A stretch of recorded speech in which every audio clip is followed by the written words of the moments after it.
Rise and Shine family. I just want to say, for those of you that are not aware, I was invited to speak on the Dr. Oz show in reference to the TI situation. That episode will debut this Friday, the 22nd. Okay, I was supposed to go out there to be on the panel, but I am very busy. I had some things I had to do here, so I decided to call in on Zoom. All right, so I just wanted you guys to see a little piece of the interview, a piece of what was going on. Hopefully you guys enjoy the information. Love you all. Well, first off, thank you guys for having me on the show.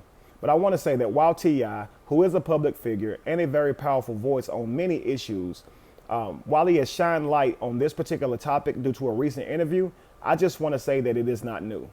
In fact, cultures have been subjecting women to these type of procedures for ages all across the globe. We've subjected our female counterparts to things like virginity testing to qualify them for things like marriage. And if they were not a virgin, we've even handed out punishments, jail time, all the way to death. Now, we say that all men are created equal. My question is, are we just talking about men? Because it's crystal clear that we hold our women to a different standard socially than men regarding sex. Now, this is going to create a lot of problems, and it has created a lot of problems. Number one, you're making the female feel as if she's owned, as if there's some type of judgment that is put on her character for something as natural as sex. Every natural organism has sex in some type of way. This is how we produce. This is how we keep gracing this earth, okay? What should be done instead of the latter is teaching your child about sex, male or female, teaching them about the risks involved around sex. Not telling one gender that they lose value or that they become a worse person for having sex or that they're a good girl if they don't have sex, but then don't tell the other person that, okay? It creates a horrible dynamic between the two genders. Now, especially when you're using things like consents or age consents. Think about this. When you tell your child to, let's just take T.I. for instance, which daughter's 18. Well, in a different state, the age of consent could be 16, just dealing in the states alone. And in a different state, that age of a consent could even be 14. If you zoom out and look at the rest of the world and go to places like Korea or South Korea or the Philippines, that age of consent can drop all the way to 12 years old. To me, what that says is we should be talking about the maturity of the child, explaining to the child about sex and having an open door to where they can talk to us about sex when they feel like they want to start having it. But when you're getting your daughter's hymen checked to see if she's been penetrated by a penis, you're reducing your daughter down to her vagina. You're telling her that what she does with her vagina dictates who she is as a person and how she will be saw as a person, even if it's one-on-one, even if it's something. Listen, here's the thing. There are many ways in which we have sex. Sex is very natural. I'm not even going to get into the taboo side of sex, but we don't always use our vaginas and penises to have sex. Sometimes we use other parts of our bodies. And sometimes we don't even use the male or female period. We have devices and gadgets and all different type of things now when it comes to sex. So when you take your daughter to the gynecologist and you're getting her hymen checked to see if her hymen is still intact, it can be for any reason that her hymen is not intact. She could be having sex in a different way by using a device, not actually laying down having sex with a male. Do you understand? And so when we get them checked to see if their hymen is intact for things like virginity, you're only testing to see if she's been penetrated by a male penis. Well, let's just say the hymen is intact. Now you deem that she is a virgin. That's not necessarily the case. She could have been still having vaginal sex. Not just that, the many other ways that we can have sex with different parts of our bodies. And if the hymen is not intact, now you're saying that she isn't a virgin. So now what does that mean? She has lost value? Well, what if she hasn't actually had sex, right? And what if she's used other gadgets and stuff to get to know her body? But now you're treating her like crap. You see what I'm saying? It's ridiculous. So we need to take a step back and look at how we treat our children and realize that if you're treating your child like that, you're cutting yourself off from communication with your child. Why would your child tell you that they're thinking about having sex or has even had sex if they know you're going to judge them? You should take an approach to where you can talk with your daughter, talk with your child, so they can talk to you and get this type of communication that they need so they can be mature enough for sex. You understand?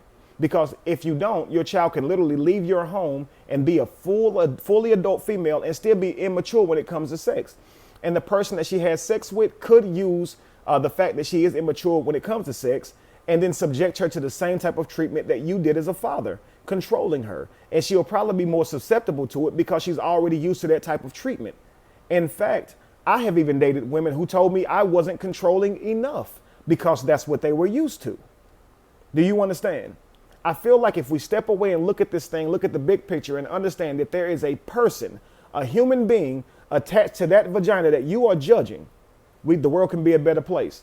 Your mother, your grandmother, your daughter, your sister, your aunties, your female peers, period. They are people too.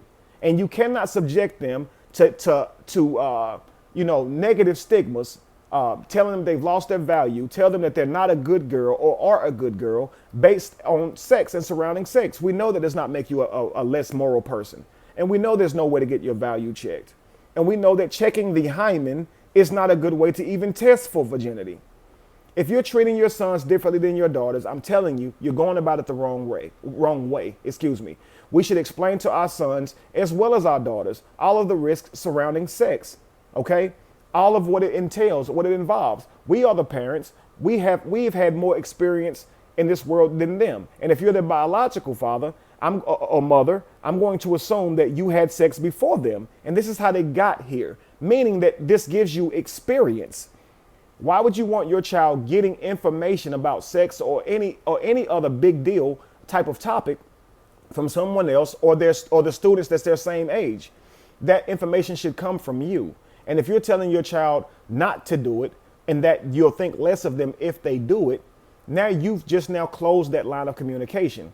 You should want an open line of communication so you can always know what's going on in your child's mind, in your child's life. And this way you can talk to them about what's best for them. Okay? And we can't keep acting like sex is bad. Let's stop that. Let's stop that. If you're a good girl because you didn't have sex, doesn't that make sex bad? What we're doing is we're criminalizing or demonizing our boys by convincing our daughters that all boys only want one thing, which we know is not true. But then when we go to our sons, we don't say any of this stuff. There's just a different standard. We have to treat our sons just like we treat our daughters. And I'm saying this means giving them information, not telling them that they're a less person because they enjoy sex or want to have sex. You understand? We don't tell our sons that. We shouldn't tell our daughters that. We should want the healthiest environment for our children going forward. Okay, so the thing we have to understand is just because things are done a certain way in the world does not mean that we should continue teaching those things. We should reassess the problems that we have in the way we're teaching our children, the way we were taught, and see the problems that it created in the world. And if they're creating problems, do better. The gentleman said earlier that T.I. is obviously a great father because he's in his daughter's life and goes with her to the OBGYN. I'm not denying that T.I. is a good father. I believe that he is. But what I'm saying is we cannot keep saying that because a man is in his child's life, that makes him a good father. It does not. If you're simply giving your child your brain, all of your impairments and all, what are you doing? What justice are you doing for your child?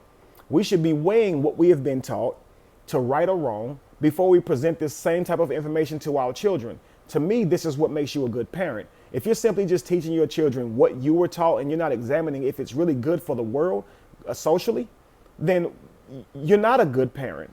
Do you understand? Because you're going to give your child all of the problems that you have. As a parent, your goal is to make sure your child is healthy, physically and mentally. And when you're telling your child about their virginities and you're only making it about their physical body, then you're demeaning your child. It's a person. Your child is a person. It's a human being with a mind, okay, with a heart, okay, with a brain, with feelings. So whenever we reduce a woman down to her vagina, meaning how many times has she had sex, and we make that surrounding if she's worthy for marriage or even a good person, this is just silly, family. It's silly. Daughters are people too. That's all I have to say. Thanks for watching, everybody. Please join me on Patreon for exclusive content like weekly Q&As and phone consultations. If you guys are interested in being a part of my mentorship or life coaching program, please join me on Patreon. Thank you guys in advance. Love you all.